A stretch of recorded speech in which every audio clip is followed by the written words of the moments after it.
FIR लखोटकनी हाइखिबा पाउदुना मियाम the vaccine कापदा अकीबा पोखनिंगाई लेते आमजो EGM local paper अमगे मथक्ता CM ना FIR लौगनी हाइबगी वारोलना मियाम द वैक्सीन कापदा अकीबा पोखनिंगाई लेते हाइना आमजो EGM अमदे आमजो एडवाइजरी कमिटी न पुन्ना थादोरकपा वारोल अमन हाइदे COVID-19 वैक्सीनेशन गा मरी लेना पाउसे अमन फोंगबा मापा लेबाकी पाव अमदा युमफम ओइरगा मणिपुर की CM ना पब्लिक फंक्शन अमदा हाइकिबा वाफम अदुगी मतंगदा आमजोगे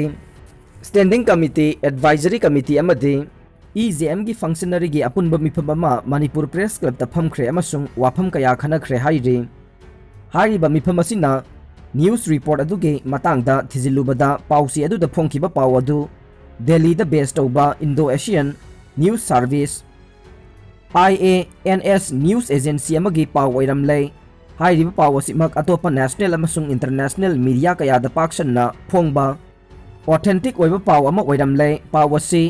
अमेरिका द सिजनरीबा फिजर अमसुंग मॉडर्ना COVID-19 वैक्सीन के वारीने इंडिया द सिजनरीबा कोविशील्ड अमसुंग कोवैक्सीन गा मरी लेनदे अमरोम द पाव असि हाइरिबा पावसी असिना मनुंगी लेमाइदा इंटरनेशनल पेज दा फोंगबनी अमसुंग लीड स्टोरी नत्ते नॉर्मल स्टोरी ओइना फोंगबा ओइरमले हाइदे फोंखिबा पाव असिना मरम ओइरगा COVID-19 वैक्सीन कापदा मियामदा अकीबा पोखनिंगाई लेते पाव अदुबु फोंखिबा Hindustan Times CNBC India TV न सिंगबा नेशनल अमदे इंटरनेशनल मीडिया दा पाव अदुना वैक्सीन कापदा मियामदा अकीबा पोखलगनी हाइना गवर्नमेंट ऑफ इंडिया ना हाइबा लेत्रे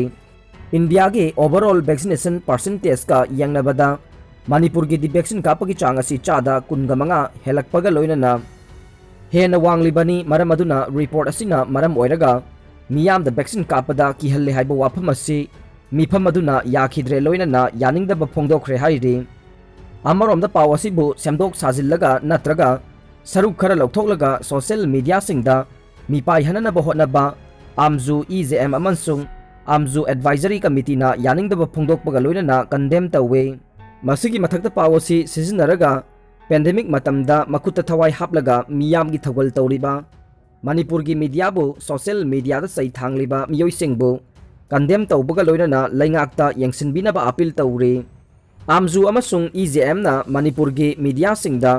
यावरकपा रिपोर्ट सिंगदा असोय अंगाम यावरकपा मतमदा मधु मियाम की इंटरेस्ट करी करम तौदुना सेमदोक मिनसिगी हाइबगी मतंगदा खना नैननबा थोंग हांगदुना लाकली अमसुंग हांगदुना लैखिगने अदुना पेंदबसिंग सोशल मीडिया दा फोंदोकपगी महुत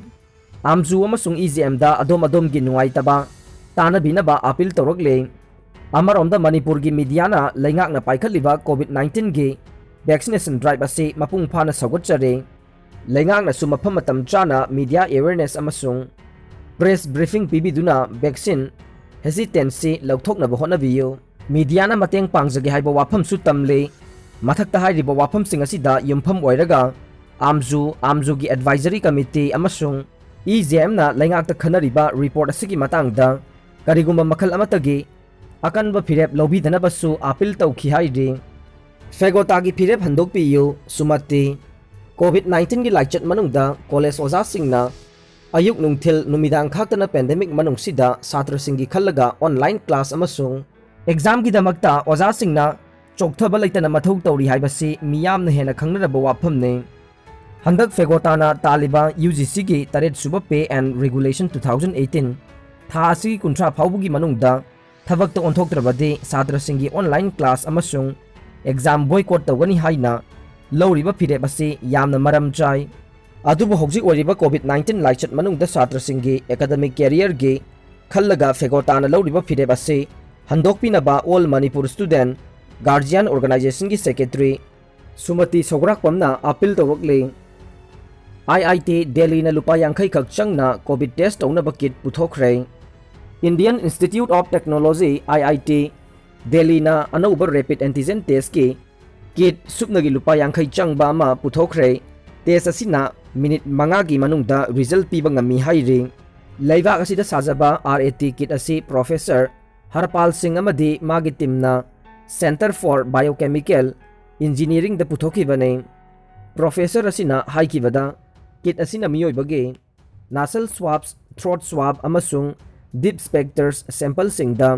SARS-CoV-2 detection tawbada yamna laina amadi thuna pangthokpa ngamhalli hairi mahakna makha tana haikibada coronavirus antigen asi naked eye na identify tawba ngami amasung CT values 90% sensitivity 100% specificity amasung 98.99 accuracy yauna detection tawba ngami hairi ahan boina drone sizinaduna Jammu gi air base ta bomani pokhai hankhre Jammu da laiba high security technical area oiriba Indian Air Force ta 26-27 ge ahing lona bada bomani thadaduna pokhai hankhre ahan ba bom aduna building aduge yumthakta pokhai handuna akai atoi khara thoghan khe aduga ani suba duna laimai da pung amaga minute nifuga ni thoida pokhai hankhe yamna kanba makhal gi bom oidabana misi minade yaukhidre adubu masi lalauba sing adugi ahanba trial oibana matungda kari oirakpa yai haibadu tamba ngamde haikhe hairiba drone adu radar na detect tawba ngamkhide IED ani adu yamna kanba sakti leiba oiramlabade afaba oiramloi haina pawasina makha tare Colombia gi president attack ta pau piba ngamba miyoida $1,330,000 pigani laukthokre Colombia gi president Ivan Duque na Cucuta airport leringaida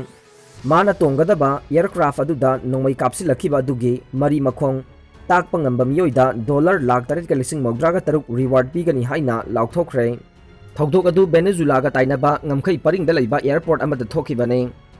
nongmai maru sing aduna helicopter adugi maning thangba sarukta pankhi adubu laibak phabadagi mi amata asok apandi yaukhide UN US amadi Jet Colombia National Police na Cucuta Airport ki naknaba mafam amadagi AK-47 rifle ama aduga 7.62 caliber single amaga attack aduda sizinabani haiba khangba ngamkhre Colombia na di thokdok adu Venezuela ge rebel fighter singna oiramgani thajari adubu laibak aduna di yaningdaba phongdokle Bengaluru da human trafficking center ama thugai khre Karnataka police team na SOG team galoina na human trafficking center ama thugai duna nupa nupi kaya phagat khre makoi sing adugi manungda nupa ani na India majane mamingna Anil amasung Anand kawe aduga mari amana Bangladeshi nupi singni Anil na Bangladeshi Pinky luhongduna laurami aduga Pinky na 2021 April da Bangladesh tagi halaklaga amuk miyoi kayaga loina na Bengaluru da lakhibani hairi prostitute center asigi kingpin oriba Oswanat at the Red Kesa police na Anil amasung Pinky su yauna phakibani hairi makhatana Binayaka Nagaradagi Bangladeshi taret amasu phagatpa ngamkhre makhoi khudingma Kolkata dagi ni haina khumkhi adubu makhoi gi Aadhar dadi Mumbai amasung Gujarat tagi semlamba thengnakhi police na makhoi sing adu atopa drugs lalon itik tawbra haibadu kupna thigatli hairi